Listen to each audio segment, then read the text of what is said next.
Freeport is considered by most to be the hub of Tunaria for a variety of reasons. It's the trade center of the continent since it holds the only port with a regular boat to the island continent. It holds facilities for the most of the artisan trades, and most budding craftsmen travel to Freeport to take advantage of the readily available facilities. Freeport is also the hub for all traffic, of all sorts. The good races travel to the streets, to the guilds and shops, as well as to the boats to multiple destinations.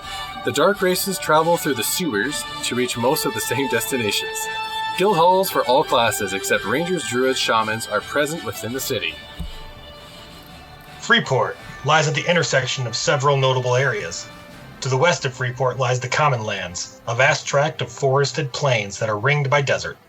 In that direction lie the other large cities of the humans, High Pass and Kinos, and more distantly the homes of the barbarians and the erudites. To the south of Freeport lies the vast desert of Roe, which stretches south until it reaches the swamps of the ogres and trolls known as Grob. This vast, untamed desert still holds the sand giants and dervish cutthroats that have made it dangerous to travel for generations. To the east of Freeport lies the vast ocean. It is over this ocean that the ships of humans travel to provide trade to the distant lands of the dwarves, elves, and gnomes. Freeport can be reached from the east from across the ocean by the ships that regularly travel the route. From the south, one travels to the northern desert of Roe, and from there into the east Freeport. From the west, one travels to the eastmost part of the Common Lands, and then from there into the west of Freeport. Freeport is a city of many layers, both good and bad, as one would expect from a town so busy and so large. The tunnels beneath the city allow the dark races to connect from the various areas of the city, including their dark guilds as well as the docks. Certain parts of the city are relatively unsafe. The worst is in East Freeport at the Bazaar. The guards in the area are unaware of what goes on just below the surface, and one will commonly see dark elves traveling through the area. This is also where the surface access to the guilds hidden from the rest of the city are located. Other places of note are the Temple of Nathaniel Marr in North Freeport, which is laid out in the whitest granite and very different than the rest of the city, as well as the Guild Hall of Magic Users, a wonderful floating structure over a small pond, with teleporters as its only access. Most of the shops lie in North Freeport, around the vicinity of the bank, and in East Freeport. The people in Freeport are as varied as the town itself. Traveling through the city, one can see an entire range of races, including ogres, dark elves, humans and elves, and various beggars in between. Also, it is not uncommon to see several of the more powerful members of their guilds traveling through Freeport on their way to other places, or engaged in some transaction. The guards of Freeport constantly roam the corridors, and to the naked eye can be considered normal guards. Beneath the surface, however, the paladins of Nathaniel Marr secretly hunt the guards, for they are corrupt, and as rumors have it, their leader was a banished paladin himself. All right, I'm glad you guys enjoyed that. Everything, that whole history, you can find it at www.alakabar.com. I did post that into the chat. If anyone's interested, they can go read History of the Other Zones. This is LFG Episode 5. The episode is called Dirty Ronks and the Boys. I'm your host, Chris. And then to my right... I thought you were Dirty Ronks. Yeah. I'm not Dirty Ronks. I've never been called dirty anything. Not in front of me, at least. But yes, so I'm Chris, your main host, and to my right, your co-host is Jeremiah. Hello. And to my left Jeremiah. Is John. Hello. And again, Jeremiah, just briefly, your involvement in EQOA, the community, and just the server you played on.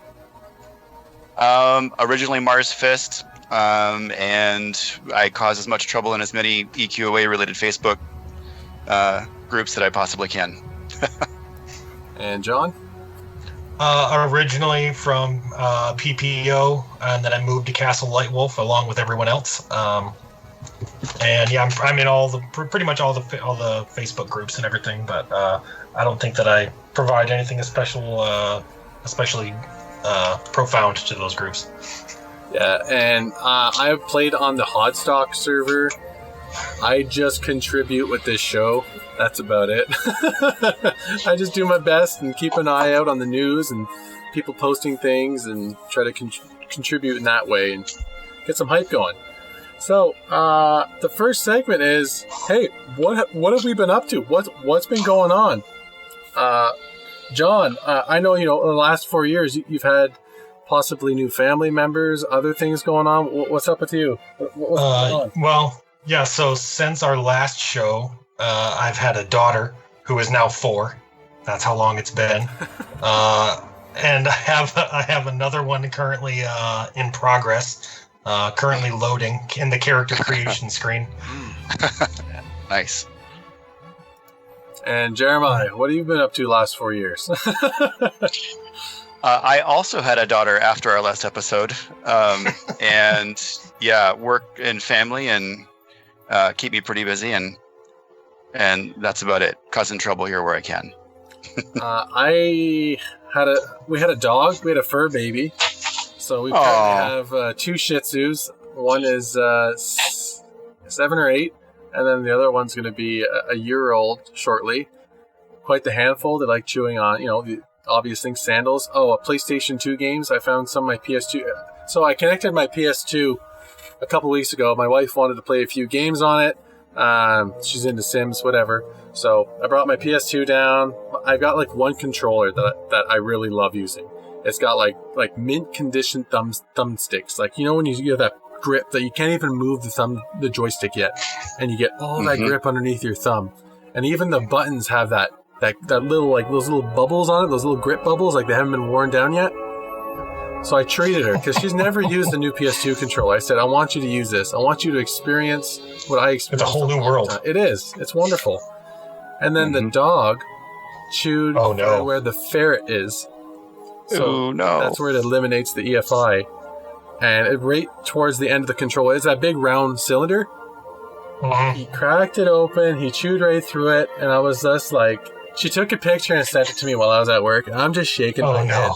I'm like, you gotta be crapping me. And she's like, I'm sorry. I was gone for like 2 minutes and I had a Zoom meeting. And I'm just like, well, I want to see the wires inside the controller. There's at least that. So I took something out of it, but I was not happy one bit. Should have put the dog down right there. No, I'm just kidding. I wouldn't have put the dog down. So yeah, that's what we have been up to. You're going to see some footage on and off during our show. Everything's not live. We're not playing the game right now. We're not running the emulator right now. We do have a lot of little snippets, a lot of stuff that'll be a blast from the past. And obviously today you can tell what actual the episode we're talking about here is Freeport. You can see it from the intro when we're walking in. I know a lot of people, when they think Freeport, they think the Crocs and the different mobs around there. But we have a special little tour. And that tour was put together by our man, John. And John, we're gonna get that prepped up real quick. And John, go ahead and take it away. All right, and we'll go. So we begin our journey here, and we're greeted by Coachman Ronks at the coach, and we're gonna head east here, past Bowyer Cole, and we're gonna head towards the docks here and the tiny dueling arena that everyone's familiar with. We'll see. And as we continue our little trek here, we're going to come up to the Necromancers Guild, directly across from the docks to Otis. And here we would find House Slarin and Guildmaster Corius Slarin and Rathai Slarin, who would teach young necromancers to use blood magic and conjure the dead. I personally, I never played a human necromancer, but necromancer is definitely one of my favorite classes. So next we come up to the Shining Shields Mercenaries. This would be the home of the Cleric, Shadow Knight, and Rogues Guilds. As you can take a little look around here. Definitely one of my favorite buildings in Freeport. Yeah. And as we come inside, it is. It's a very cool building with the flame effects. Real beauty. So now we come inside, we would see we have the Clerics Guild, who would be represented by Denouncer Alshea and Sister Fallheim, as they guide the new clerics to heal and protect their friends in battle. Also, we would find here Shadow Knights Guild, led by Guildmaster Malathi Crimson Hand and Stolfson Krieger. I love these names. Also, one of my favorite names, we'd find here the Rogues Guild, who report to Nekoric the Ghost and Athero for training in the arts of stealth and thievery. Definitely one of my favorite little shadow areas down here with that little smoking whatever, but I don't know what you call that. So now as we head back out the door here, everybody make sure to watch out for loose rocks as we make our way over to the Bards Guild here at what's known as the Smiling Serpent Inn, which is and here we come into it now. There's the good old Smiling Serpent. So here, like I said, we would find human bards here being taught to play their songs of battle by Guildmaster Corifost and Selenia Freyr. Now, my main character when I came over to Castle Lightwolf was a human bard named Requiem. Unfortunately, I didn't get my 60 power, like epic, done until like a week before the end of the game. Oh, that's a heartbreak. So I got it. I got to use all my stuff for like a week there right at the end. So now we're gonna move on, and we're heading to the Academy of Arcane Science. So here, right behind the building, is where you would find Slagbreath the dragon, for no reason at all. Apparently, I have no idea what Slagbreath was for. So this is where alchemists, magicians, enchanters, and wizards would hone their craft. Alchemists here would study under Delinia McNarian and Gilderman Vanks. Enchanters, you would find here learning from Aslin and Oppenheim, which I believe they were right to the right of that ramp. Magicians would learn the art of conjuration from Guildmaster Malsis and Kalina. I believe Kalina was actually just outside the door. Wizards here would study powerful magic spells from their Guildmaster Sivrendesh. And then as we take a look around the corner here, we're going to come, this is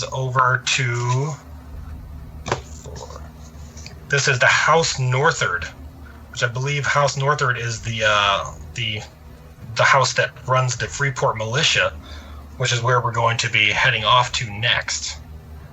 As we come down the hallways here, make sure you're looking out for Rhea Nekchev in case you're a werewolf or something. She's not going to like you too much. Slap the taste out of your mouth, right? She was tough because she was the caster one, so she would just like murder you. So here we go. We are at the Freeport Militia, home of the Warriors Guild. From here, like I said, they would be, a warrior would be taught to become a proper meat shield from Commander Northard and Captain Norgem. Nice. Now, my first character ever was a barbarian warrior, so this is where you would learn to kick and stomp. In the sand. In the sand, right. Yeah. It's better in the snow. It's better in the snow. Everything's better in the snow. Yep. I love these, like the details in some of these buildings, the little things on the tables, and the little lamp there. They tried to cram Bookcase. as much as they could in the PS2 game with these little Easter eggs. It was great. All right, here we go. We're heading back out. Now we're going to make our way over to the Bazaar, which is like the main merchant and crafting and everything area. Everyone Gambling. here, gambling. Yeah, everyone's familiar with the with all the Freeport gambling scene. Every time over here is where we would find Banker Corden, and I believe the banker inside the building there was Banker Smoth. We also have the auction boys out there too. Oh yeah. Then we'll come around here to where you might do some crafting or repair your gear with blacksmith coal brick. Around over here was where the jeweler, I believe, was. Crafting. Yep, and so here's just a bunch of merchants where you could buy and sell all the stuff that you picked up along the way. Rat whiskers. Got to sell those rat whiskers. And now we're just going to head back down the main corridor where watch out for some bullash bats or the tiny snowmen who would congregate down in here during the winter. There's that guard, man, that friggin' comb over. He'd pull me out in my werewolf form and start beating me hard. Eric Spirelli. Watch out for him when you're walking around through here. As we take a look around, and then we're going to come out the door here, and everybody wave to Rom. Right there, standing on his rock. And then we'll come back down, and we're going to end our tour here back on the rock. Now, we had a question earlier that came up actually between us. John, you go ahead and ask the chat. Oh, so my question was, which rock did you consider the rock? So I always considered this rock over by the water to be the Freeport rock, but I think some people consider the rock where Rom is standing over there to be the Freeport rock. So I'd like to see what the consensus is here. I always thought it was next to the water too. Yeah, it is the water. So that's the general consensus. Yeah, the rock. So maybe that other one. That's where I would either camp or I would wait there for my auction, or like a group, or I'd shout looking for whatever. Yeah, looks like water has it. Now, guys, I just wanted to show you. Not everyone. Well, actually, maybe some people have the PDF version of the EQOA, the first edition handbook. We just have a couple of images just to show from that book. Just a general, whether you want to take a screenshot or something later, just where the Eastern classes are. Just want to go through a couple of images. The cleric, the enchanter. So all these were covered by John. I just want to go through it. I just think this is so great. You know, I really miss having these walkthroughs. That was one of the great things growing up, you know, through the 80s, the 90s, whether it's PC games, console games, you just seem to get much more for what you paid for. And that was one of the things I really liked, was the booklets.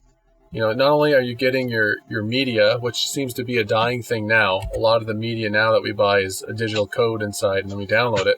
But you got your physical disc, you've got your diskette, your CD, your cartridge, and then you get all this bonus stuff. Even with the EQ PC, we even got those cloth maps, and those are really neat. I had those on my wall. I got one of those cloth maps when I got the special edition of Vanguard when it first came out. So that's really cool. I love that. I love that kind of stuff. I missed out on that. Would have loved it. You did. You missed that whole scene. Yeah, I missed that. That would have been awesome. Yeah, it was pretty neat. I've definitely printed out large maps though of EQA since. Well, we all had the Coachman one printed out. Oh yeah, I had the was it Erica's map, the big one. I had that printed out. I printed it on 9 sheets of paper and then cut it and taped it together and then folded it like a real map. Sweet. Oh, that's good. That's good. All right, so thank you, John, for that tour, and everybody else thanks you as well. That was done very well, and I appreciate that. So we're going to go into our second segment, which is the Revival Community Update. We have a few things to go over, actually. Jeremiah has some news he'd like to go. I don't know if Jeremiah, you want to start the party off, maybe? My news? Which news? Right, the thing that I was working on recently? That we spoke about the other night that I'm not sure if you want to share yet, or... Oh, I'm fine. I'm happy to talk about it. But so this is in the super duper early stages, and only one other person knows. But he's in the chat. Is that after all these years of work, Dustin has finally hit me up for quest information. So really super long, boring story short is that one of the things missing from what we have known as the Writers Guild is a sort of a central quest document or some sort of formula for how all the quests should match up and match each other. And anyway, I plan on doing a video with more explanation later, but essentially it's an Excel sheet that would help people write quests and put them into a formula, and this quest sheet would help lay it out for what would translate into a database. I recently put in some quest data, and I sent that to Dustin. Unfortunately, Dustin's moving this week, so we can't really engage over it right now. But it's a huge breakthrough for me because I've been working on it slowly for years and was able to recently piece it together. So that's it. I'll talk more about it later, but that's it in a nutshell. Now, we were hoping to have Dustin on, and unfortunately he is moving this weekend, and that's just the way the cards fell. But we do have a little clip it, sort of what he's been doing. I'm not sure if people are familiar with Dustin, but he does a lot of the modding stuff. You'll see a lot of his posts on Facebook. He has a YouTube channel where he does all his work and he uploads it there. So I just got a little video I'm going to share with you guys. Jeremiah, did you just want to sort of go over a couple of things with Sure. it? Yep. So Yeah, I'll go ahead. Go ahead and play that now. So we got the ability bars.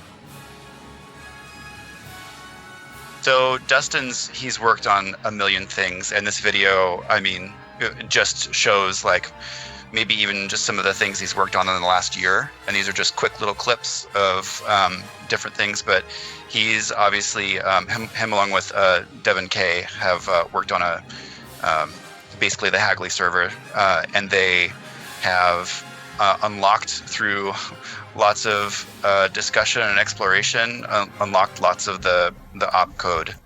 And so through massive, I can only imagine 1 million hours of grinding through numbers and looking at that code, figuring out how lots of the bits and pieces of EQA work.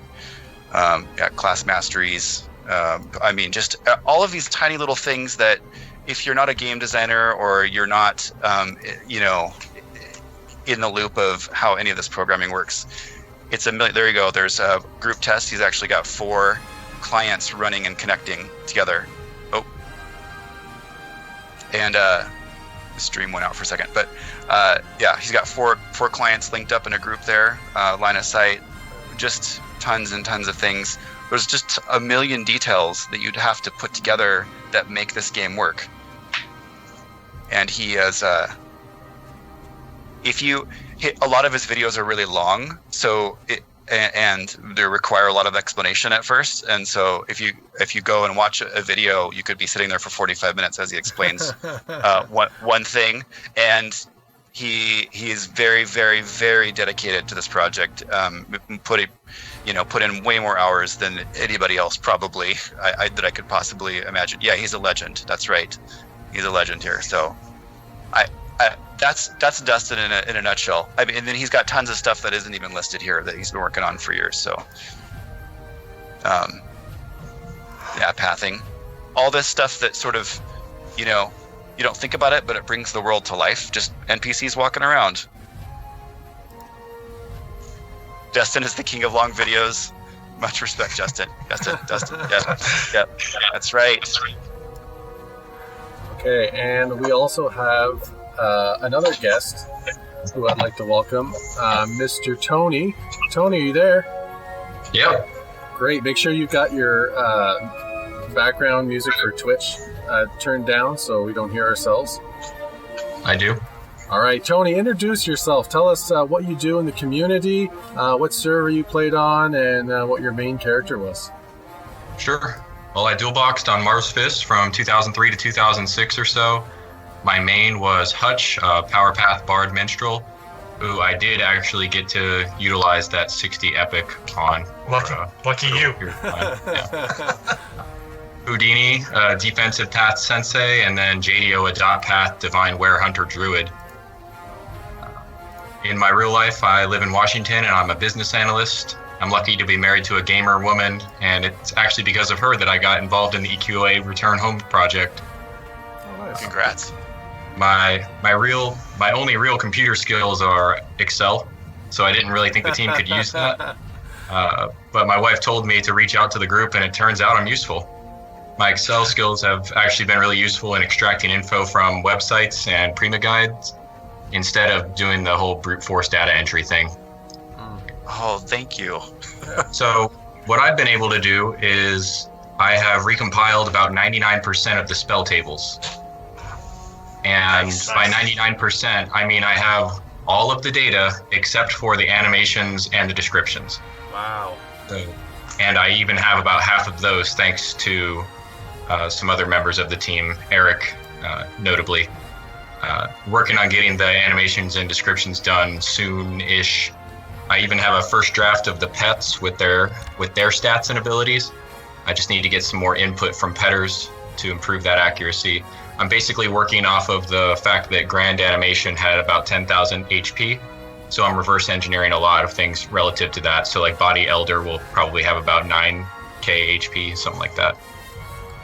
So how long has Another that side- taken you to get that amount of information?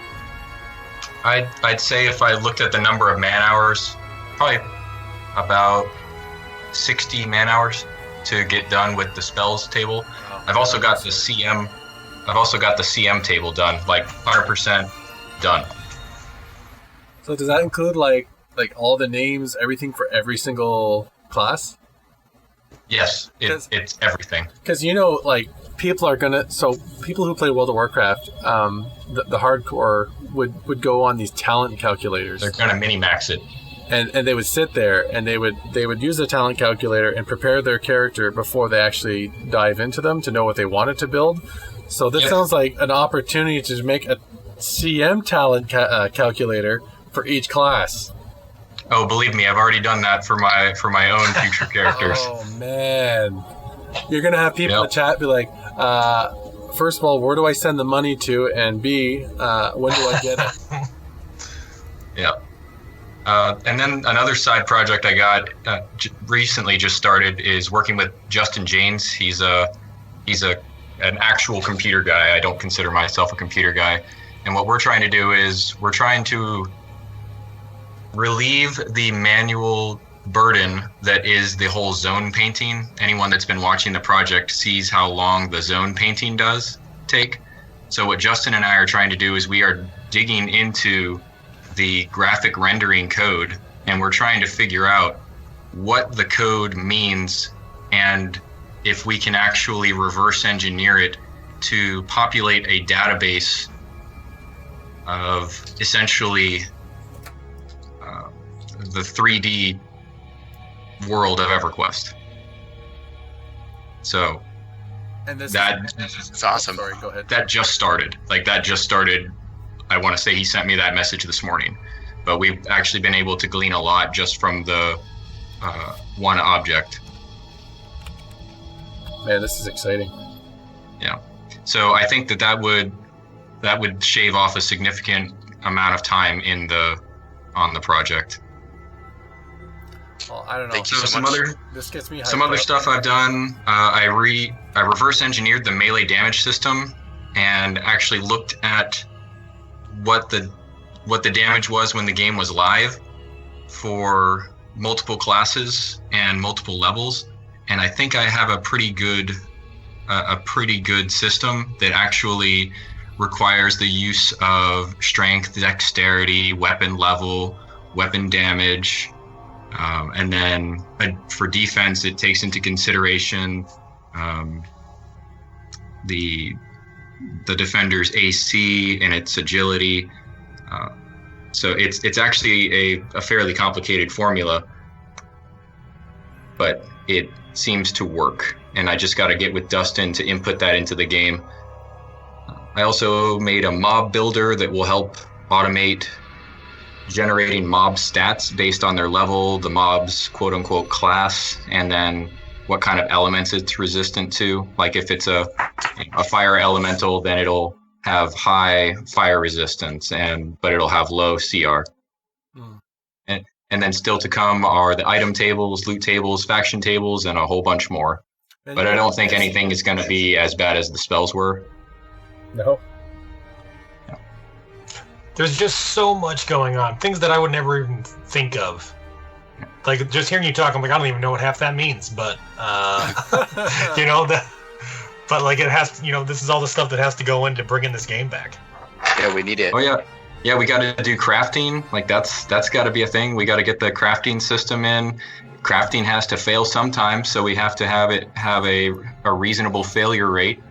And somehow, I forget who it was. I wish I could remember his name, but he seemed to remember very accurately and very vividly how much XP you got for each crafting success at each level. And then the rate of failure, and it just blew me away. So using that, I was able to reverse engineer the crafting XP system, and then also the crafting success rate system. So. Yeah, like John said, just you forget of all the small little tiny details, and it's like you listen, you hear what you're doing and what you're going to be working on, and what you've accomplished. And, bravo to you, unsung hero, Mr. Go ahead. I was just saying, and thank God somebody remembers some of this stuff that isn't written down anywhere. It's all behind the scenes design of the game. Yeah, and as Doug pointed out, Doug Trithall is one of the main guys helping out. He came around about the same time that I did, and he's been taking point on the mapping. He pointed out that there were a couple dozen people working on this project for 3 years. So if you think of the number of man hours that went into making this game in the first place, and we are just a ragtag team of people that just want our Evercrack back. Yeah, absolutely. Yep. And it's a game right, from the 2000s, and we have it, you know what I mean? Like, you can have games that are older and then deconstruct it, then reconstruct it so it's playable. But like you said, there was some intricate coding in this, and it wasn't just straightforward. There was a lot to it. Now, I'm not saying it was efficient coding. It could have been some sloppy stuff, but there was a lot to it. And even getting through the DNAS or the DDNS portion, there was different hurdles that people had to get through. And I honestly, I'm just watching the videos and going through things again, I still feel this game holds up. I know it is dated, but I would still play this game and not really complain too much about the graphics. It might be nostalgia, but I still feel it holds up because it's its own world. It's the cartoon world. So I got a question for you. Frontiers or vanilla graphics? Which one do you prefer? I know some people prefer vanilla over Frontiers. Frontiers here. Yeah, Frontiers as well. I like the Frontiers. I like all the smoke and the fog and the rain. Yeah. There's some people the question marks running around. I didn't know. Yeah. So the first time I saw that, I think I had gotten a copy of vanilla to do a little bit of dual boxing on. Yep. And that was the first time I'd ever seen that. And that's after I'd played for a couple of years. I'm like, what the heck is that thing? And then I learned it's probably someone running around in a Wereform, True that. Well, Tony, that was a lot of information. I'm so glad you came on to share that with us. Yep. Thanks for having me. We'd love to have you back on again for an update. Now, I don't think our next show is going to take 4 years, but if you're more than welcome to come back and join us and give us any update, and send us a message if you have any updates, or if you want to do a video or something cool. Just let us know if you have any kids or. Yeah. 0 babies. Bravo, sir. No, just kidding. Bravo. Anyways. All right, gentlemen. Cheers. Have a good one. Thank you. Thanks for the group. Yeah. All right, and we have one more person to add in. We've heard from this gentleman in the past a few times. His voice is memorable and sometimes his background noise, but I think we've rectified that issue. Wait for him. Incidentally, I had a character named Rectify. Did you? How did you spell that? Put it up. Rec, then Tify. Rectify. Randall, you there? Hello? Yes. Yes, hello there. Hello. There he is. Randall. Welcome. Greetings. So, It feels like it's only been a couple of days. Right. So yeah, I'm Randall Adams. I played on more Spiss as like Condamore. Was a dark elf warrior. Had a magician. So I'm here to just talk about the things that I've been doing lately. yeah, tell us. Way back when, like 4 years ago or so, when Jeremiah made those like first 2,000 NPCs, I released the source code for that, and then all the source code for Chiron, which is the program that became. I just did that over the past week or so. So I'm just trying to get any of the work that I've done out to the public, so anyone, I guess, in the future can come grab it, look at it, do whatever. So I've also just released a version of Chiron, which is the program I made recently, and what the program's turning into is like, it was supposed to be a tool to help come up with NPCs and other files for the database that Tony's been taking care of, but they've got so much of that done that there's no point in the program doing that anymore. So I've been trying to transition it to be kind of like a mod, add-on kind of thing. Been messing around with making it like show an in-game map a little bit. I released the source code for that. Right now, I just added so you can kind of host your own server in the save state. It's not the same server that they've been working on, that Dustin's been working on.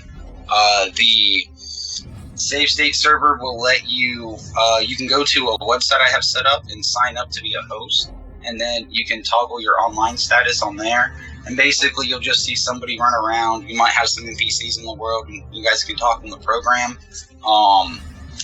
Then whatever happens from there might happen, but it's just supposed to be something fun. Now that I've got that released, though, I do want to go help Tony and see what Dustin's been doing, try and get back with them guys. Got some computer issues that I've been trying to get sorted out, too. Hey, so do we. Yeah. Hang in there. Yeah. That's about all I've been up to, really. So yeah, any questions or anything? So when Questions you from the chat? Go ahead and ask it now if you have any questions for Randall. I'll ask while we wait for chat. Yep. So when you're running the server, is it so you'll see the other person running around in your save state, but the chat and stuff would be in your program? Yeah, for Or now. the chat. Okay. Cool. I was just curious. I was just curious if it was used. Dustin in the past did give me codes for operating the chat in the game. I just haven't figured those out yet, how to use them and integrate that into it, so then you could have the chat in the game. That would be a hope. At the same time, though, if their server releases quicker than that, then hey. But yeah, the chat should be working and everything. And again, if anybody wants to look at the code, that's all public. Besides that latest version, I need to go post that probably later tonight, because I did that like a day or two ago. But yeah, if anybody, So we could do an EQOA chat room. Yeah, that's essentially, it's kind of just supposed to be a fancy chat room in a sense, just a little nostalgia thing. I would like to import I was looking around with it a little bit, I'd like to import all the data that Tony's got in the databases and see what I can do about getting those into Chiron to have it have more than just those 2,000 NPCs. Yeah, just make it fun. Cool. I'm not seeing... Thanks, Randall. Oh yeah, definitely long-winded. Sorry. Okay, I don't see any questions in the chat here. Randall, do you have can you do like a demonstration video of your? Can you do like a demonstration video of like two people connecting and communicating? That'd be awesome. Oh, I can't because my other laptop, it likes to shut off as soon as I start it up. So it's hard for me to work on. Okay, yeah, so you need somebody else to make be able a demo. to connect any. Okay. Yeah. I did buy another computer to set up a demo, but I ain't got to that yet. Yes, for sure. Yes. All right. Well, thank you, guys. Thanks, Randall. Thanks, Randy. Take care of yourself. Bye. I will. See you guys. See ya. Bye. See you, Randall. He's one of a kind, that guy. Love him. Yeah. We had a couple of shout-outs. Dustin, who didn't make it today, but he said, make sure you give this guy kudos. Devin Kathman. He said he's helped me quite a bit. He said multiple people has helped me, but this guy does not get enough spotlight. So, Devin Kathman, there you go. You're getting a shout-out from the legend. Devin's helped crack some stuff behind the scenes with the program that Dustin works on. If you look at the program, whenever Dustin has it up, it's got Devin's name on it, and I don't know precisely. I think maybe some of the code cracking and maybe some of the networking possibly is done by Devin, but I don't want to misquote. Oh, there we go. Devin is behind the scenes god, according to Sharpie 808. I figured as much, but we don't. I guess there's not like a list of credits for this project anywhere really. It's whoever can put out a video and give out information, I guess. So. Yeah. Now you had some people that you wanted to put in the spotlight as well. Yeah, and actually, I would like to give them some more spotlight in the future. But basically, it's the Restoration Guild, the NPC Restoration Guild. Eric has put out tons and tons of info. Please, basically placed. What Randall was saying was that we had made 2,000 NPCs. They kind of used that information and expanded on it, greatly improved what we had started. And Dustin had created basically a formula for everybody or anybody who wanted to help to place NPCs and mobs in the world. And Eric's done a lot of work. Doug has done a lot of work, especially recently, done a lot of work also. The Cody, and there's a few others, but mostly those guys have done. I think they're past 15,000. Yep. Oh yeah, closing in on 15,000. Maybe they're almost to 15,000 mobs and NPCs in the world, and all of that precious data, tons and tons of time, precious data is stuff that can be used in a final server. So. Big thanks to you guys, and I would like to showcase you guys in a future episode of LFG. I'll pressure Chris into it. I'm down with it. I'm down. Yeah. I can't get over, honestly, how a guy who's a master at Excel walks into the project and just does so much. I'm just kind of sort of dumbfounded. I'm sure the guy's intelligent, but it's crazy how Tony. This goes for anyone really in the community. If you just want to contribute, there could be something small that you figure out that, let's say, Dustin missed, and it just makes him say, "Oh man, how did I miss that? Thank you so much." And then that's the one small little piece of the puzzle that brings us forward. So again, if you want to help out, just put yourself out there in the group, and I'm sure someone, whether it would be with writing quests or there's different facets, and you guys heard it about all the things that's going around in the background. It's crazy. Yeah. Anything you want to chime in on with, John? Or no, I I'm in awe of everyone working on it, and I wish that I was more useful. So what I will do is I will just lend my voice to a podcast and hope that it keeps people interested in the game, I guess. I'm sure there's some quest stuff eventually that we'll pick your brain about. Because a lot of the stuff with the quests is there's some videos for early level stuff, and this video, Lady Sarah, she's got some high level stuff, not so much with dialogue, but a lot of the quests we have to rewrite. Like we'll read from a guide who you talk to and where you're supposed to go and what you're supposed to get, but it doesn't really flesh out the flavor text that was in the game. We have to replace that, and we have to try to do it in the style of EQOA. I worked on the Freeport Magician level 20 quests this week, and it took me hours, and I had to come up with a way to make it seem like the original writers of the game were making this. And so there's a lot of right brain stuff that goes into doing that, but we need people who can do that, and we need information. There's some stuff that we can't even extrapolate from a guide, so if you remembered a quest, we might have to be drilling you for information eventually. So always something going on, always something. So yep. I think this is a perfect time to now transition into our third segment, which is our general discussion topics. These are some of our favorite things in the previous episodes. And we have two primarily we're going to talk about today. And then we're going to bring in a couple people from the community and get their thoughts on it. But I want to focus more on getting community members involved in the show, kind of, telling us what they're doing, how they're helping with the game. But not only that, it's like, okay, who are you? You don't even have to be a person who helps. It's just you could be someone who loved the game. You want to talk about it. You want to talk about your experiences, what you rolled, and just join us in the discussion. Because really, we don't really make the show unless we have people who get involved in the show too. And we had tons of emails and comments that we're going to be sharing towards the end of the show. And it's heartwarming, isn't it, Jer? Oh, yeah, absolutely. There's too much. We could spend hours just reading emails and sharing those stories, but we have to try to make this a show that ends eventually. Yeah. Beginning and an end. Yeah. Yep. So our first topic that we'll be chatting about is should mobs have their stats decreased to appease the casual gamers? Now, this is going to have a couple of things included in this too, and we're going to touch on, should Boon exist, should Boon have a cost, how much should that cost be, and then should there be an XP multiplier. I'll let John go ahead and get the ball rolling on this.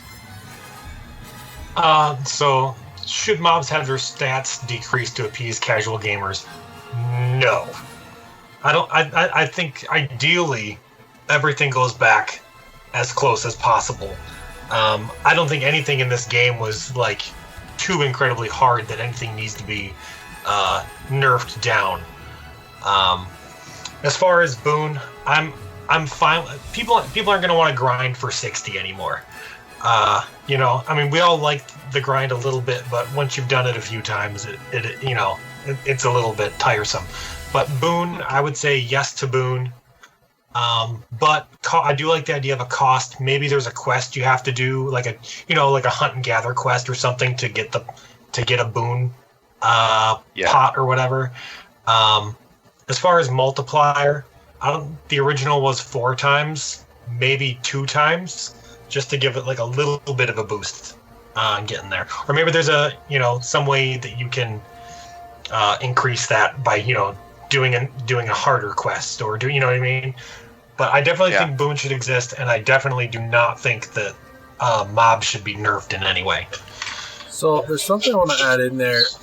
As for the Boon, I don't want to use this as an example, but so in World of Warcraft, in Orgrimmar, they had a buff that would be applied to everyone who was in a zone when a quest was complete, and it was I believe it's called the Power of Thrall or something. It gave you boosted health, stats, and whatnot.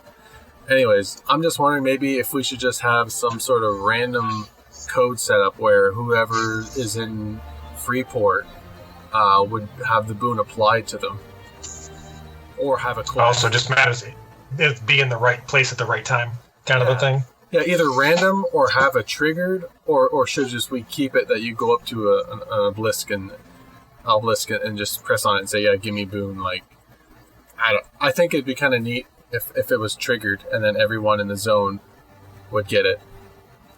And one of the things too with the stats decrease to appease the casual gamers, that's been something that's been hurting. Actually, casual gamers, and I am a casual gamer, but it's been really hurting games for the last 10 to 15 years because they've been making all these MMOs way too easy. And there hasn't been that feel of struggling, whether it's just a walk across zones to gather up X amount of body parts, swimming over somewhere to get to this island to kill this mob, and then having to wait for the mob to respawn. That was one of the things that I find Blizzard suffered from and really kind of hurt their own game, is that they tried to appease to everybody, and it got really annoying. Yeah. And it was sad. Yeah. And I don't, and like someone mentioned, I don't know who was in the chat, but like let's just try to keep this game to as close to its pure form as we can. Yeah, I mean, I think part of the topic here is us as an age group. Everybody in this chat room and everybody who played this game, we're all, with a certain age range. We're an older set of gamers. There's probably a few younger ones in there, but we're probably, I mean, we're all busy with work and family now, but we're probably okay with that slower paced, the slower pace that, EQOA had. Somebody's running. Yeah, sorry, that was upstairs in mine. But like, the younger generation doesn't want to wait. They want that instant gratification. They want that faster thing. And I don't think that EQA is going to represent that. What I was going to say about Boon was, I guess I feel like it should be present, but it should be way more expensive. Like if it's going to be 4 times, then it should be like, and the thing is, I don't even know a good number because I was never level 60. But at first, I think it should be like 10,000. It should be something that's not necessarily easy to get at a lower level. And obviously, people are going to be, giving people money. You're going to give your alts cash to get things done. But it should be, maybe it should be 10,000, but also you have to complete a quest with, in combination with it. So it's a rarer experience to get the ×4, and maybe there should be 2 different boons, a ×2 and a ×4. So, get rounding up 1,000 Tunar early in the game and getting ×4 at a low level seemed cheap to me. But I could see how later levels where the grind can get lonely, which is really what that should be for. Those times where you're a high level and nobody's, maybe you're trying to get through your 30s or 40s or whatever, and there's no other players around. But this is a sensitive topic, and I've always thought, it's going to be tough to get the community to agree on what the right thing is. So we're going to have to figure out a way to sort that out. Whatever decision is going to make the community the strongest, I think, is what we should go with for sure. So somebody in the chat had mentioned a little while back, what if Boon only unlocks once you hit level 60? So you have to have a level 60 in order to even get it. Or maybe it's only available, no trade obviously, but it's only available for when you get to the CM range, Oh, right. If you're level 60 and you can't level up anymore, that's when Boon becomes available to you. I kind of like that idea. I do like that too. Let's keep that. Let's everybody remember that idea, and we'll have to throw that out there too when the time comes. We'll just archive this episode. We'll come back to it later with our great ideas. Yeah. Anything else you guys want to add to that? I don't think so. I'm trying to comb the chat to see if I see anything in there, but I don't think I personally have anything else to add. It's tough because that one's a big conversation for a community. Well, someone says there isn't enough endgame content to offer Boon and missed the whole part of EQA, which was leveling and traveling. I mean, maybe Boon ends up not being necessary, who knows? And it may be one of those things like in the game itself where we didn't start out with it available, but as time went on, it became available. Or maybe it's a periodic offering. Maybe it's like every Sunday you can get Boon, but then the rest of the week you can't, or something. You know, it's like it's like the happy hour of EQOA. Another idea. Write it down. Write that down, Randall. Write it down. Yeah. Thanks.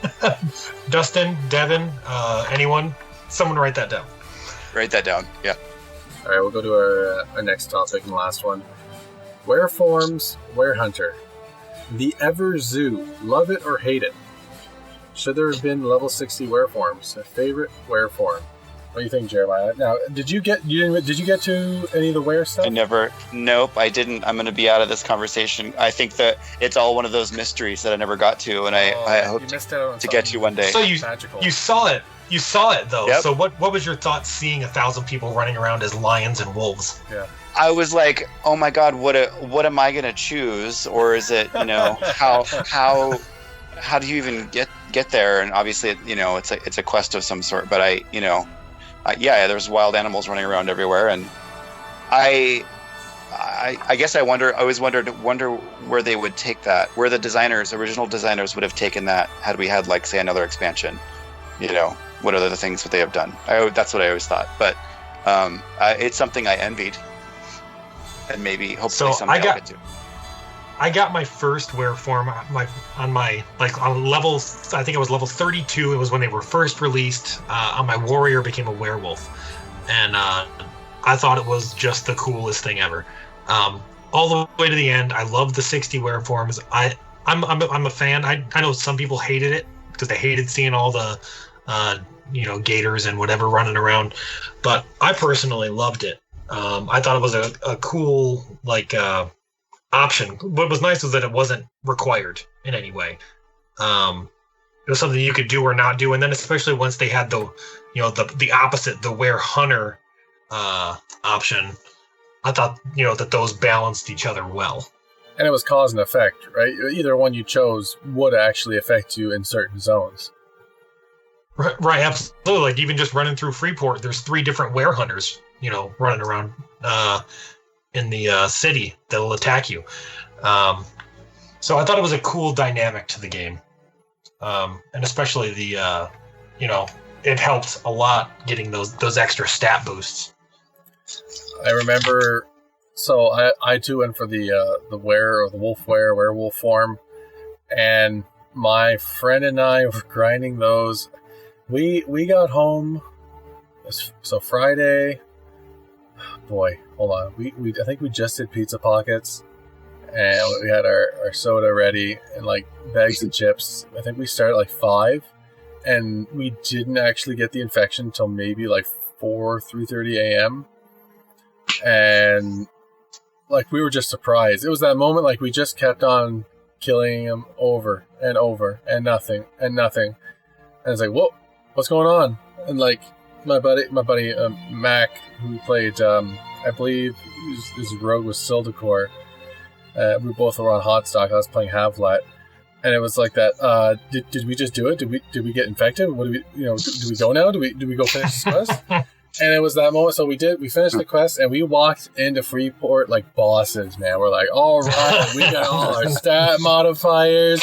We're going past the people at the bankers in Freeport and near the auction house. And we're like, what's up? And then we go walk down towards the coachman, and we just get pummeled, man. We got jumped hard. And I remember he died.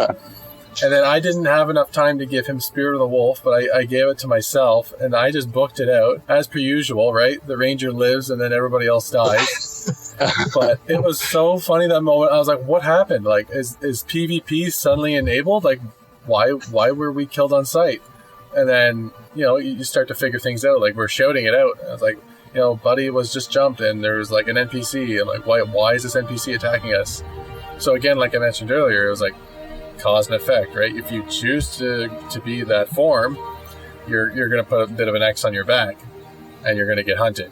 Or if you choose to be the hunter, then you're not obviously going to get hit, right, by that guy. But yeah. What a cool little side thing! I can get where John's come from, because depending on the person's view, they might be like, well, this is kind of childish. They like first get in the game, like, why is there a lion? You know, why is there all these different forms? Like, what is this? Something from Neverland? But I didn't have that feel with it. I was just like, my first was like, oh man, what's the stat boost? Got to see this. Got to find out. I gotta know what I'm gonna do here. I gotta max out my my decks and get those crits in. It's all about the crits, man. So, and some of them were so the only ones I ever had were Lion and Wolfware, right? Yeah. And they were like the easiest ones to get, essentially. I tried so hard to get Gator on my Alchemist and just could not get it. Like, I must have farmed those things just for like days and days and hours on end and was never able to get that Gatorware on that stupid character. I don't know. I'd say I didn't try any of the other forms, so I can't really say which one's harder than the other. But like, I didn't start at like 7 or 5 in the evening to in the morning. Like, there was me grinding before then, so I don't know if it was just unlucky. But when it was finally done, it was like a long shift, man. Like, it was like shift work. It was like going in and like trying to figure out some sort of algorithm for a fiber optic laser. I kept blowing things up, and I couldn't, translate it to whatever. Anyways, maybe that's a poor example, but it was just that that's a part of the game too. It can be excruciating, it can be frustrating, but it was rewarding. You were rewarded well in this game, and that was unlike most games. You weren't just spoon-fed. You cared about those big wins rather than just being constantly fed here. You win a bunch of little prizes. It's this one thing that you're working on for a really long time, and that was one of the magical elements of this game. It's true. Yeah. Now I'm going to bring in someone from the community to chime in on this. Alright, we'll just pick someone, eeny, meeny, miny, mo, and see who comes out the other side. Hello, caller, are you there? Hey, what's going on? Hey, introduce yourself. Alright, give me 1 second. Okay, how's it going, everybody? How we doing? So in Welcome. the chat, I've been hanging out a little bit. I'm Gigaton TV in there, but you guys know me as Rom from Coz. I started off in Castle Lightwolf, and I just kind of stayed there forever. I started back when the game very first released, and I joined Coz somewhere around like 2005, and then I believe it disbanded and was remade in 2006. And it was from there that I took it over with all the alt guilds and all the other shebang you saw included. Up until the servers actually shut down. It was a blast. I loved it. I don't have anything really cool like these other guys do to really bring to the community. I'm kind of in the same boat as I believe was Jonathan said, just kind of a voice for the podcast. So thanks for having me, guys. It's been fantastic and stuff. But I saw a lot of people I recognized in there. I saw Platinum Drop and stuff from GOE, and I saw Silence in there because he was in Coz for a while too, I believe almost the whole time. And I saw a couple others I recognized in the videos, Alcorn and stuff like that. But for the record, because I felt a little attacked earlier, by the way, I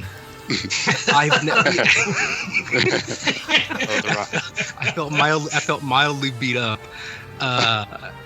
Honestly though, I have never called that rock Freeport rock. That's always been Coz rock, dude. We were that arrogant. but anyway, yeah, I'm happy to be here. Thanks for having me. Did you have anything you want to chime on any of those topics? Whether it be the stat decrease to appease the casual gamers, or even talk about the Wereforms. Did you like them? Did you have a couple of them on your characters? Yeah. So on my Shadow Knight, I had a werewolf. On my warrior, on Rom, I was a were-lion, and then I think on my wizard, I was a were-hunter, and I kind of had. I think the only ones I really didn't have was bear and gator. I think were the only two that I really didn't have. I would looking back at it, kind of hindsight. Like, I was lucky. I got my infections really quick, all of them, pretty much on accident. I was either helping somebody out or just messing around. Got a pop up, was done with it. Yeah, like it was Like when I took Rom to get my wear line, I think it took maybe 5 minutes, and I just popped out there, got it, and left, and was like, oh, that was fast. So yeah, it was pretty terrible. But like one thing I would suggest kind of for the general populace though is that I do wish the infection rate was a little bit higher. I think somebody in chat was saying it might have been Corsten, but like the Gatorware infection rate was unbelievable. Like it was, people were out there for months sometimes, and it's like, I want things to be challenging and fun, and I want it to be a bit of a time sink too, but that's kind of crazy. Like that's a little bit crazy to me. But to answer kind of the first question, I think 'cause that one kind of got with me the most, that one kind of affected me the most, I think, with the monster stats and stuff like that. Gamers and Boone and yeah, that's not really, I don't think that should even really be an option. And it's nothing against anybody that would consider themselves a casual player base and stuff, but a lot of the monsters in the game, really, they weren't anything super crazy anyways, unless you were in an area that might not even been best suited for leveling without, some kind of proper stuff. But I would hate to see things get scaled down, because I do like that sense of things being difficult a little bit. I do like the sense of stuff being a challenge. I know you guys talked about a little earlier that like running through a zone is so easy on some of these other games. And I don't care if you're 60 or not. If you run through the hunt and you're not an enchanter, you very well may end up dead. And I liked those kinds of feelings. I liked having that because then it made you invest, and it made you kind of immerse yourself in the game more, because you couldn't just say, oh yeah, let me just auto run and I'll get there when I get there. It was like, oh, do you see any rhinos? Looking around like, I don't think so. Yeah. So you're trying to cruise. So I don't think monster stats should ever be decreased raid monsters or casual monsters. I think maybe if you wanted to look at like a raid monster, maybe you might look at like Talon and Valen and make them a little more accessible, because they kind of glitched out a lot as raid monsters as things kind of went on, but still killable. But it was a little bit sketchy, kind of in their layers with like hitboxing and ads and stuff like that. It would sometimes glitch out, but besides that, no, I don't really think so. And then, like you said, we're all kind of, most of us are older. We got our families, or we do whatever it is that we do, and I don't really think that having boon straight away and having it for cheap is a good idea. I think that's actually not good at all. I wouldn't mind either scaling the monster's base XP a little bit so it didn't feel so monotonous, or having like a weaker version of boon, or like you guys kind of discussed, having it maybe once you're flagged at level 60, your account is flagged so you can get something for it later on, or using it, solely for CMs. Because me personally, like, I liked leveling up the new tunes. I remember taking my warrior when I was building Rom, because he wasn't my first. I took him out to Minotaurs and I was pulling the whole thing, thinking I was just some badass, at my, thinking that, excuse my language, by the way, like, thinking that I was, somebody that's super great out there trying to get my little CMs and levels. Like, that was actually a lot of the fun to me, was that whole journey. Like, yeah, gearing might be a little bit of an issue, but if you level faster, gearing is still going to be a constant issue. So the speed of which I don't think needs to be boosted, at ×4 and on all that kind of extra stuff.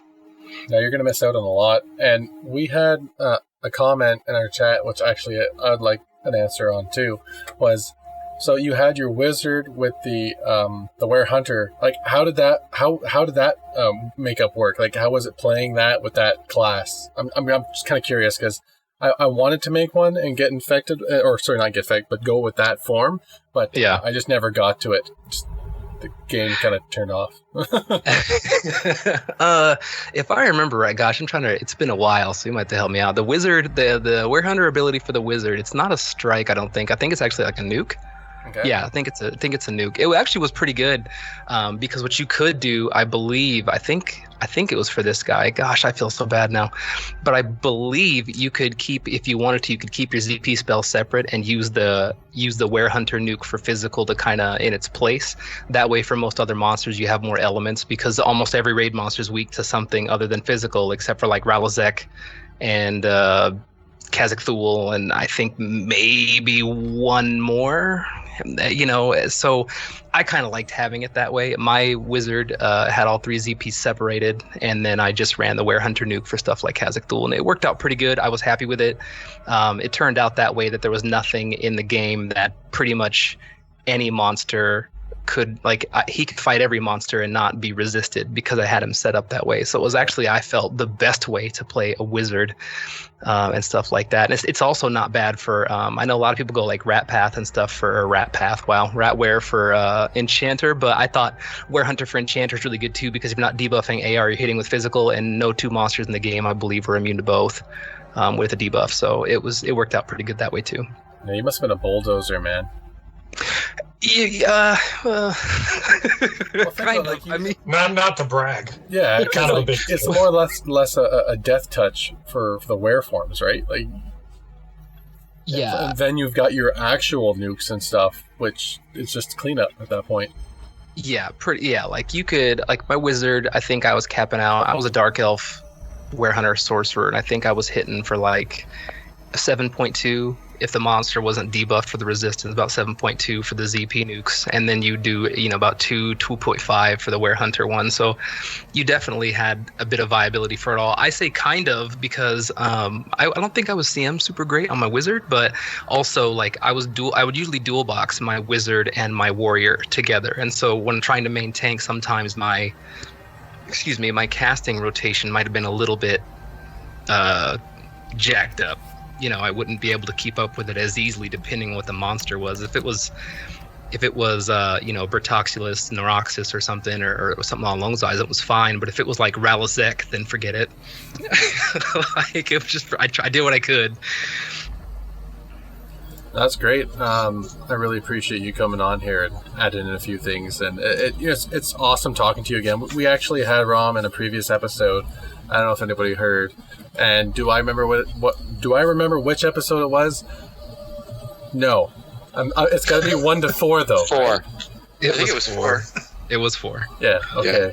Yeah. I'm telling you that. 4 years not doing any shows.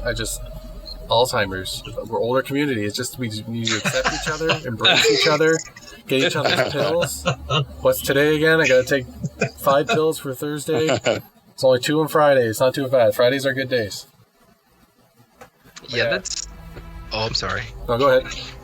So that's a lot of the time. I mean, I know a lot of people made fun of me and stuff for just kind of sitting on the rock or whatnot, which, I mean, I did that a lot, don't get me wrong, but I also had multiple accounts, so there usually both of them were never on the rock, but when I wasn't doing that, like, the rating was the best. I found a lot of interesting stuff with that. I'm sure a lot of you guys knew too, kind of like, I remember talking to the test guild for a while, and I had to convince Damus and the test guild and stuff, and Rodney that Nagafin's not immune to fire, so I had to show it to him on video.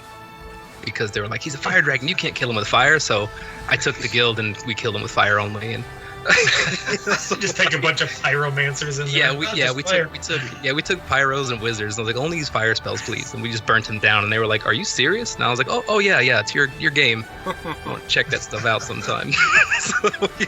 So it was. I got to learn a lot of stuff like that about like resistances and what best to take where. And I thought I had a pretty good idea. I mean, maybe in the beginning when the group kind of first formed, I had talked about like I have a pretty solid understanding of like the formula between agility, armor class, def mods, offense mods, and that sort of thing. And that's mostly just because I got punched in the face so much by the monsters. Like you really start to feel it. You really start to tell the difference when you lose even like 75 armor on Bertoxulus. I think it's like every 75 armor or so. Like his bracket of damage bumps up just a hair.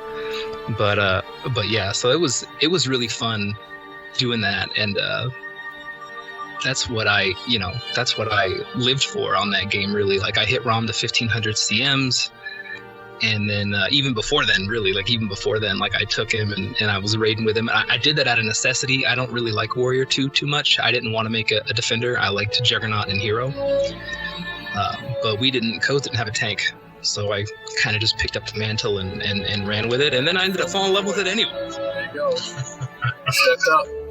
Yeah, pretty much, man. I'm T Kane. I will happily talk with you about that stuff whenever. Just shoot me a message. So you guys see me on Facebook all the time. My names are like never the same. Don't even worry about it. But yeah, I was gonna say.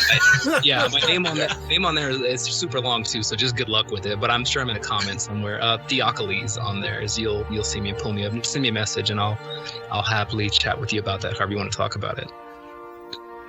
All right, great. I appreciate you coming on and sharing all this information. It's awesome. Oh yeah, absolutely. All right, you have a great night. Thanks, Ren. Hey, take it easy, guys. Everyone in the chat, take care, have a good time, and be safe out there, yeah? Take care. Thanks, man. All right, see you. See you there. All right, I think we got time only for one more person to add in. Let's spin the wheel.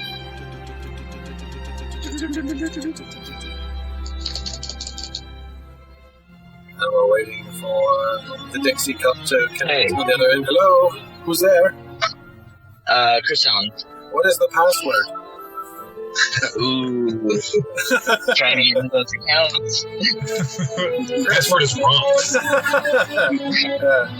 Dirty Romps. You should have known that. Dirty Romps. Dirty Romps. So you write it down.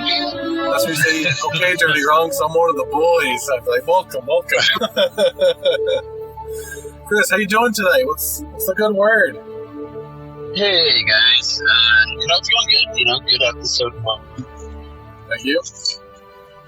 Started off a bit rocky, but I think we're slowly recovering. Yeah, I'm trying to be, positive voice for the community anytime that I can.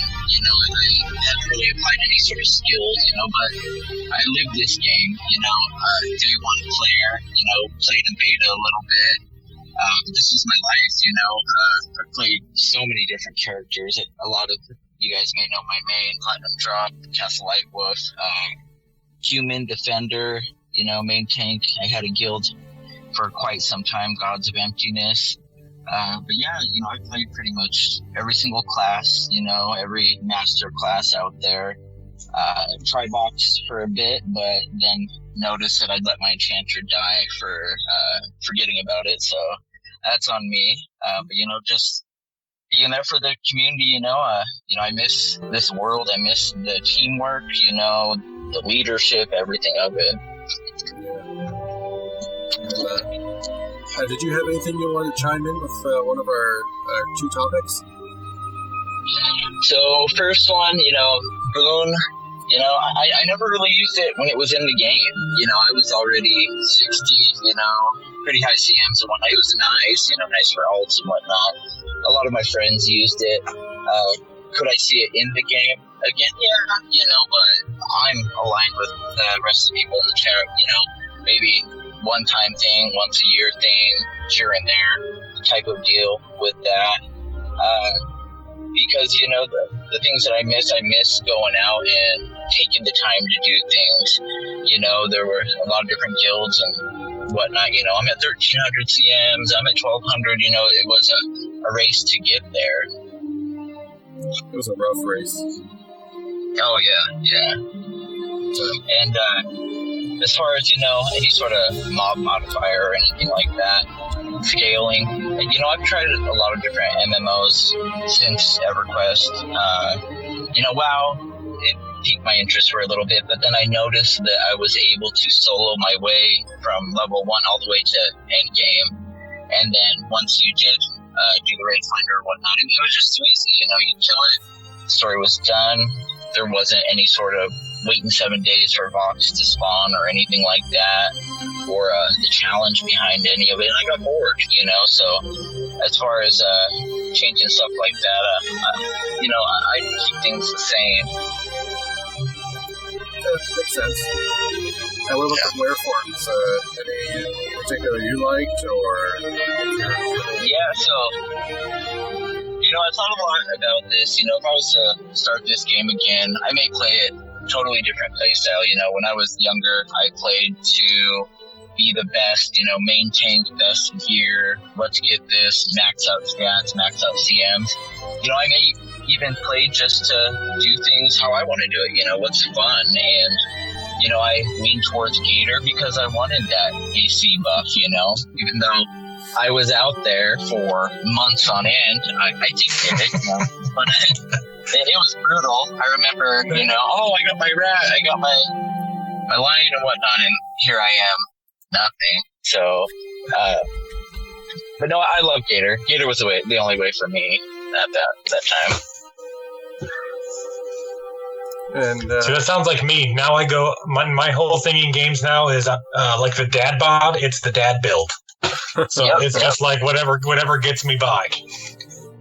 Well, I was thinking about it, when I was playing Platinum Drop for a while, I also had an alt that I'd sometimes hop onto, Platunia, my enchanter, and on Castle White Wolf there was this guild, Magicians of Madness, so it was magicians only, and they would go to IOD and they would pet kill all these things. And I knew some friends that were magicians and whatnot, and they talked to their leader, and they got me in. I was the only enchanter at that time in Magicians of Madness. And, I had more fun just running around, but also, there's a caveat to this,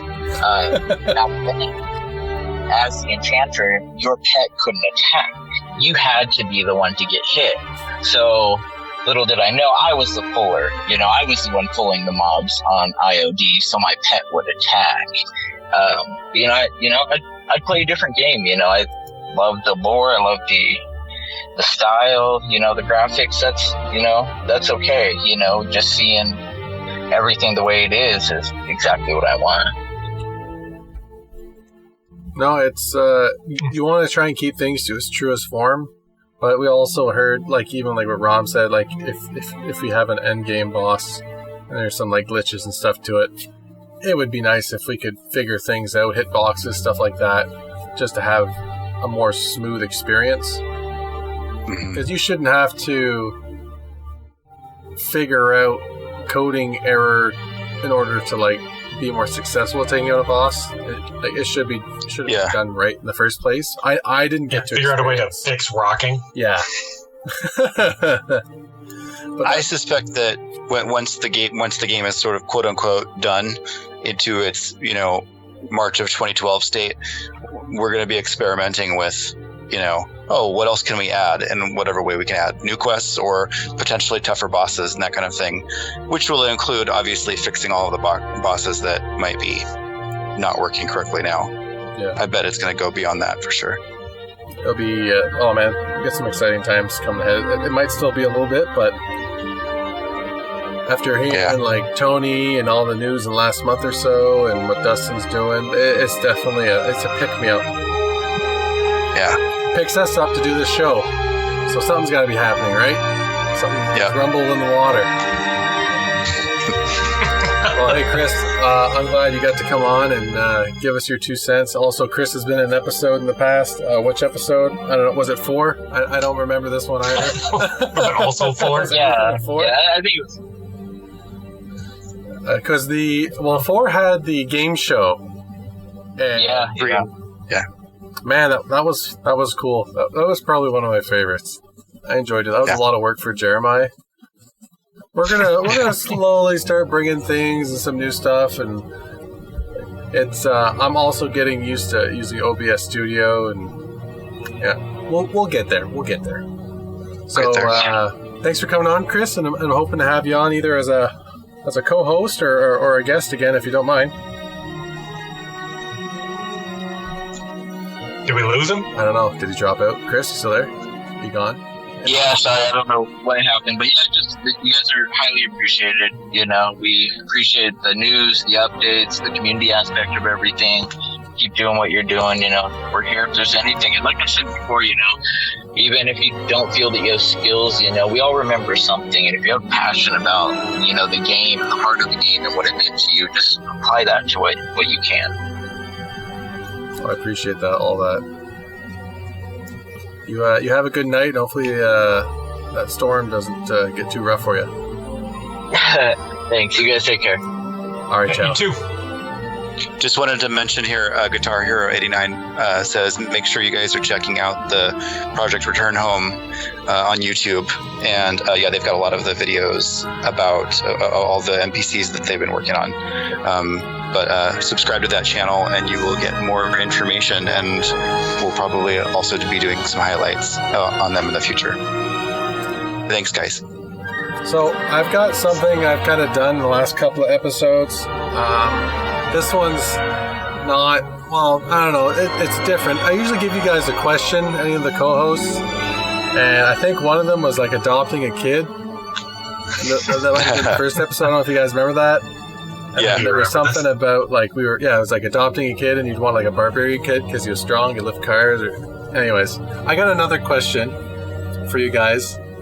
This is going to be a choose a class or a race where applicable. All right.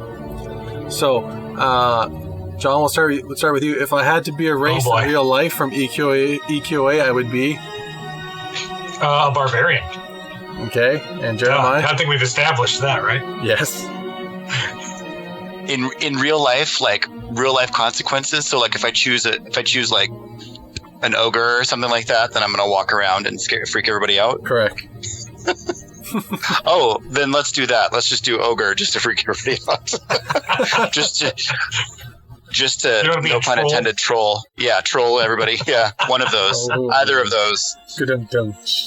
Yeah. I would probably go elf still, because they're smart. I think there's a value in being right. Okay, the next question is, if I had to choose a class in real life to live by, what would it be? So you choose this one class, and you're going to be that class for the rest of your life. Go ahead, Jer.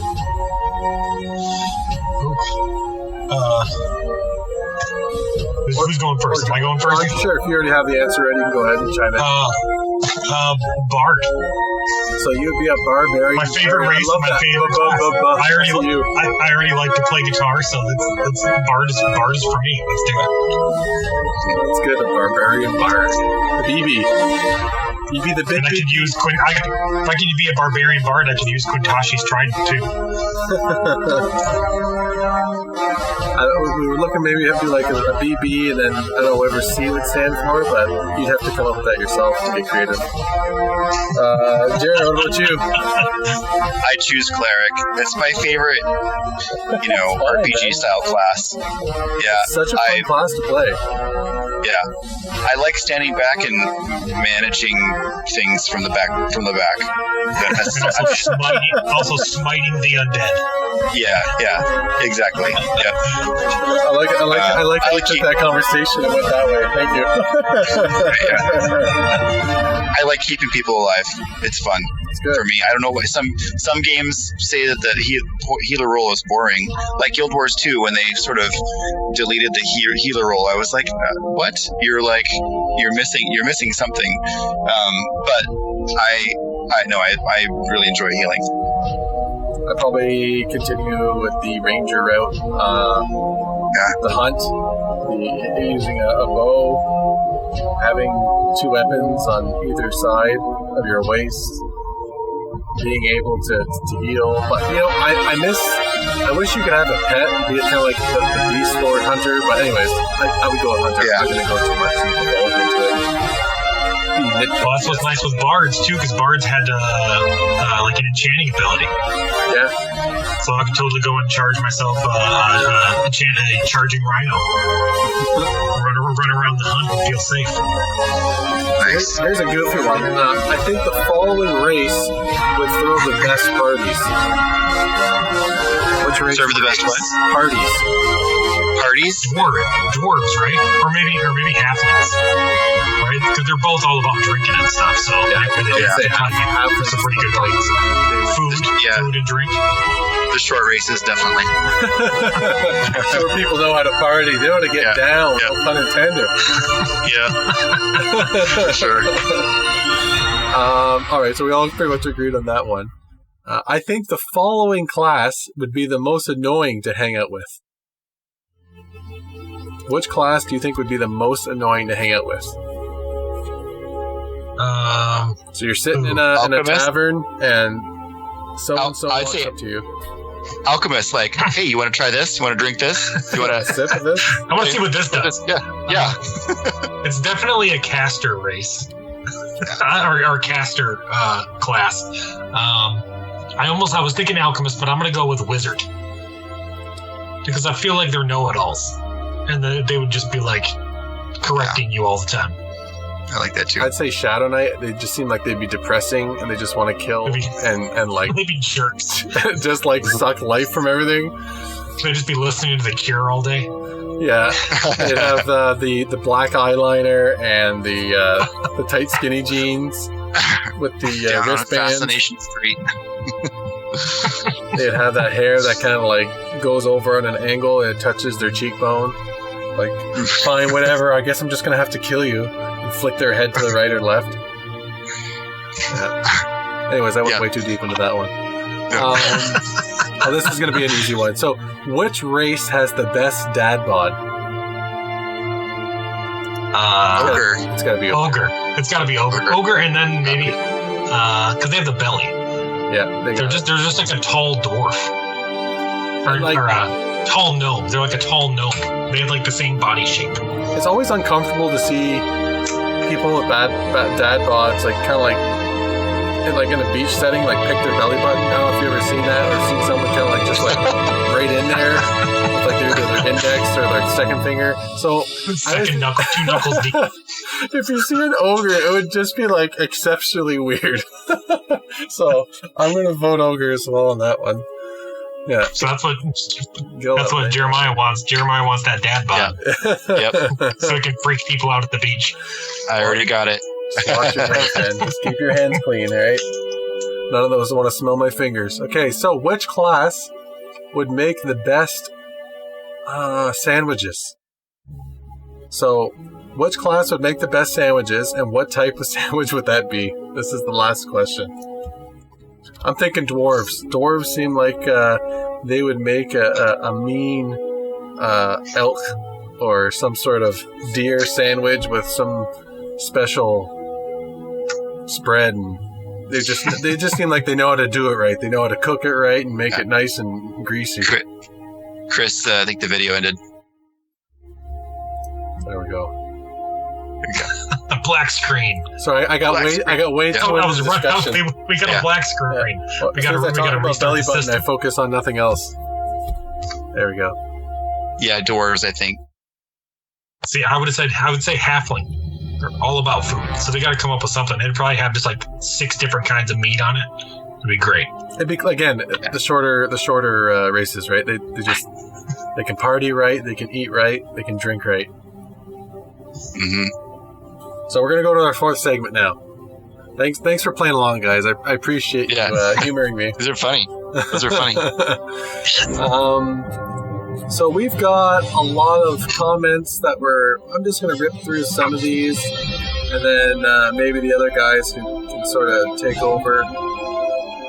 So this is going to be a mixture of comments from our video from 4 years ago, and then emails we've gotten, and some mixture of like Facebook comments. So we've got one from Cody on episode 4, lots of memories. I forgot about the you are outmatched attacking. Again, it's not advised. That's a good one. I totally missed that dialogue. We got other people saying, hey man, we need another LFG, guys. Let's go. Go. What's the hold up? Well, you're here now, I hope, and taking advantage of the fact. We got Randall. I made it in the video. Thanks, Randy. That was much appreciated. Way to go with that comment. We got Skybridge. Love playing EQA. Got it day 1 and had a blast with my Barbarian Warrior. John, you want to take over? Oh, sure. Do you want me to start right where you left off? Sure, we can go at Wish. So we have Wish Crane says, Mono from PR, he was a great guy and guildmaster, helped me out a ton and was a great mentor. I remember feeling honored to be his MT in raids. Let's see where we are. We got Philibong. It says, I say it on every EQO video I come across. I miss this game so much. I think I'm not gonna read the next one. No, we're not gonna read that one. That's not nice. We're not gonna read that. Colton, you're not a nice Chris. person for leaving that comment. Colton's not a nice person. Shame. Chris, music is up loud. Shots in. Oh, pardon me. Take care of that. Our bard got too aggressive there. Yeah, he's hammering away. So we'll wait to see what the chat says about that. How's that, guys? Is that better? Or do you not hear anything now?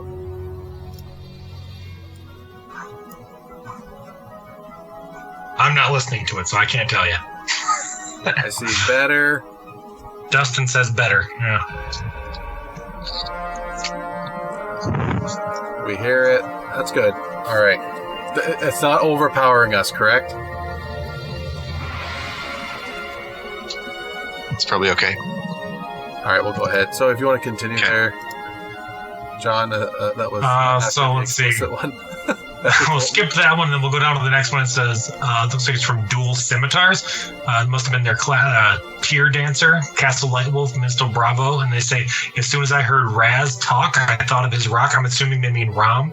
As soon as I heard Ram talk, I thought of his rock. Yeah. We got some more mentions of the rock in tonight as well. A lot of rock talk, man. Nice. We've got that video. So on we've got, I'd say, like 3 Facebook groups sort of going with posts right now. We've got like the Reunited group. There's like an EQA meme group. Is that? Am I getting that right, Jer? Oh, EQA nostalgia and memes. Yeah, nostalgia memes. Is that the one you mean? Yes. Oh. And then we have our LFG group. So hopefully everyone can subscribe to our EQA LFG Facebook page, where we do some polls and things like that with some interesting questions. And we also have our YouTube page, so go ahead and subscribe to that, so you can see our episodes every 3 to 4 years. So anyways, on the EQA Reddit FB page, there was a post recently of a brother and sister, and it was funny. It was very out of nowhere, and it was a sister recording her brother, and he was doing an impersonation, the best he could, of a gnome alchemist attacking and like tossing his potions. It was hilarious. Absolutely hilarious. Join the group, scroll down, watch the video. It's worth it. It'll make you smile. It made me smile. Loved it. Yeah. You should go watch it right after this episode is over. Immediately. We got a couple of emails in. They're really big. And we love these long emails because there's some really personal stuff. We've got some people where they played this game with their family. You know, specifically, this is something where a child and his mother could really bond with. And the mother was a healer.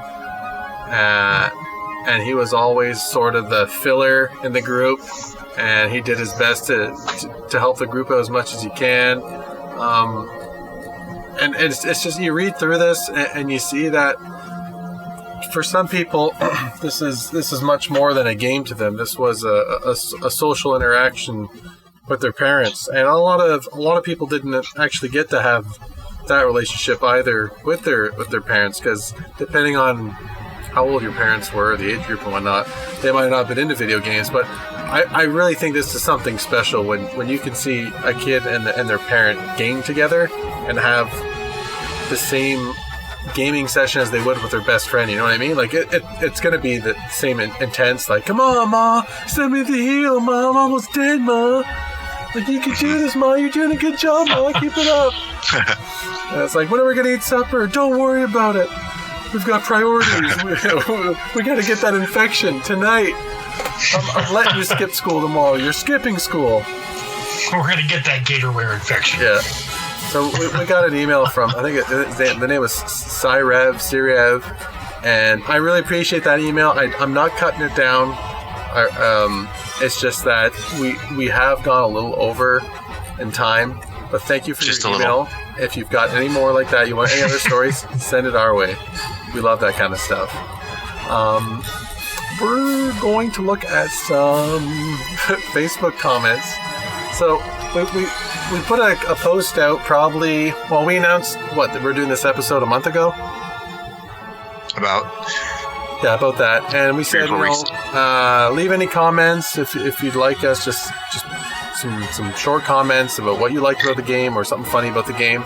And one that I'm picking out particular from Dave, it says running through Freeport naked. And that made me think of a banker I created with pink hair and a mullet, and I would just run him naked around, and Hilarious. Anyways, it brought me back. That put a smile on my face. Jeremiah, do you want to go to the next comment? I think it's the Kings. The Kings. Yeah, Kings. So I was a kid playing EQOA, and my sensei played. My sensei knew all of the high-end guild guys, so it was a special thing when I could log on to play with him and see those peeps. All of the people I met through my sensei, there was one guy who I remember everyone wanted him on raids, and he would never join a guild, just go to do damage. That's how a beast he was. Name Rifter on CLW. I got tons of stories, but Rifter was a ranger, and he would chill at SFG, which is funny because eventually I would end up cruising at SFG. Just chilling at SFG, to me, felt safe and at home, which was a big deal to me because I never really had a home. To me, Rifter felt like a PC at SFG. A legendary PC, though, for sure. I just felt like this character was meant to be at SFG.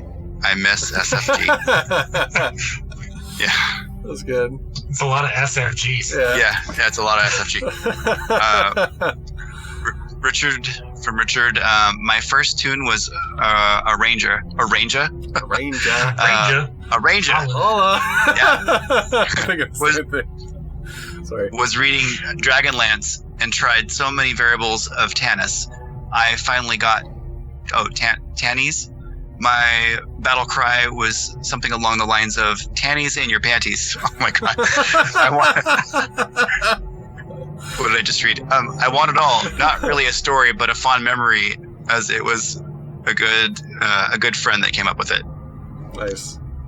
From Tracy, I miss EQOA. Played on PPO, Rapsar, Barb Shaman. Okay, keep Joe. going? Yeah, sure. You can finish off with Joe. I'll jump in quick thereafter. All right. From Joe, I volunteered a few hours helping noobs beat on Catamount so they can level up once or twice. Thanks, Joe. Yeah, you're the man, Joe. Way to help beat them up once or twice. Yeah. We got Kenneth. I was on Castle Lightwolf. When the game came out, I was in a guild called the Red Dragons. We got disbanded for shenanigans, selling fake fishing quests to noobs, training entire camps, had a warrior named Drust. Good times. Nice one, Kenneth. Way to keep things lively.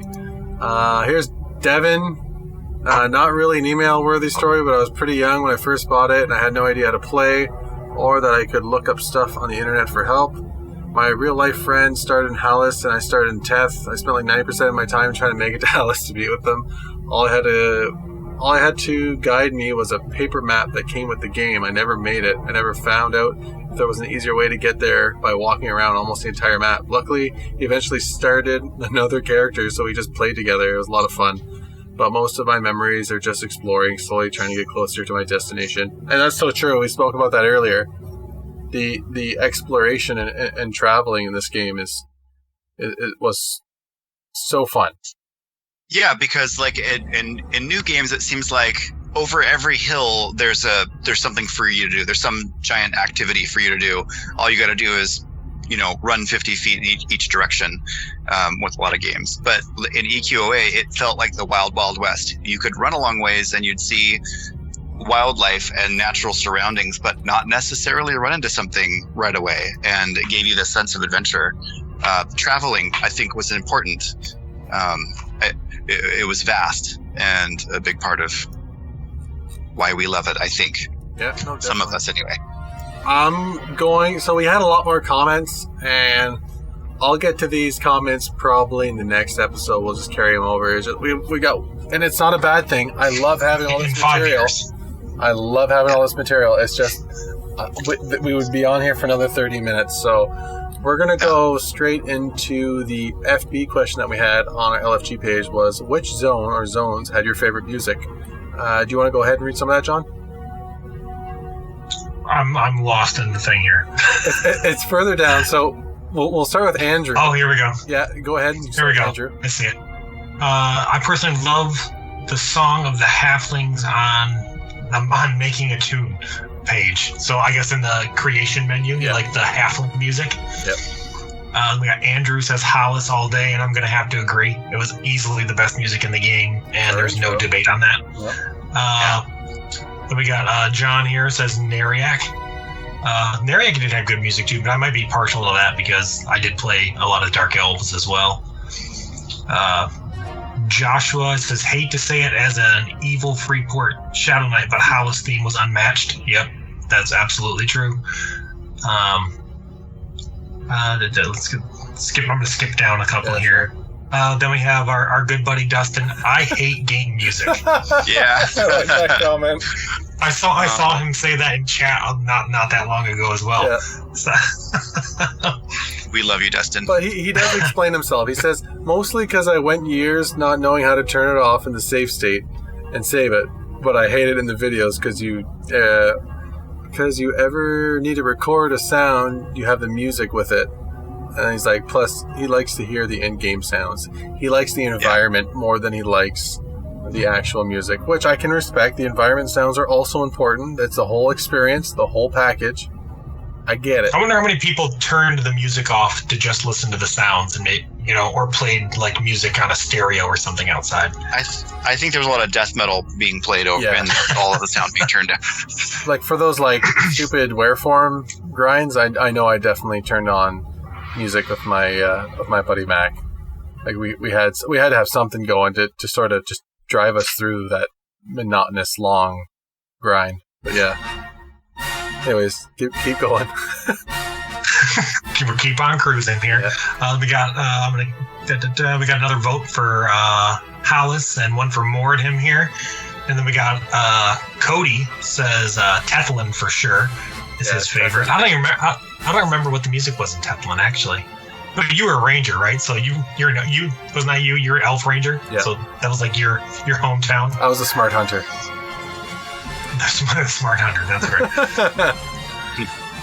right. We got somebody here named Jeremiah that says Kino's high pass. Yep. That's right. Let's see. We got a vote from William here for the Highborn music. And I'm not even going to try to pronounce this guy's name, but he says the Lady Vox's Castle and the Teu Lizardmen. I remember the Teu one was actually a pretty cool one. It was like kind of like epic sounding when you were out battling, I think.